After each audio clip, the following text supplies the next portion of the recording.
Dalam sebuah video amatir, terlihat kondisi di salah satu rumah sedang sepi dengan posisi pintu terbuka. Tak lama kemudian, datang dua orang pria naik sepeda motor matic dengan gerak-gerik mencurigakan. Satu pelaku lalu turun dari sepeda motor dan masuk ke dalam rumah yang pintunya terbuka. Sedangkan rekannya menunggu di luar sembari melihat kondisi di sekitar lokasi. Seakan aksinya sudah berhasil, pelaku terlihat dengan mudah mengeluarkan sepeda motor bebek dari dalam rumah korban.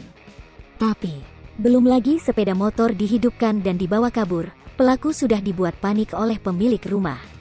Dengan tendangan kungfu, wanita memakai long dress menerjang pelaku hingga jatuh terhempas dari dalam rumah.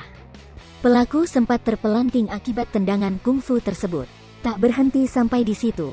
Si wanita gagah berani lalu berlari dan berusaha mengejar kedua pelaku.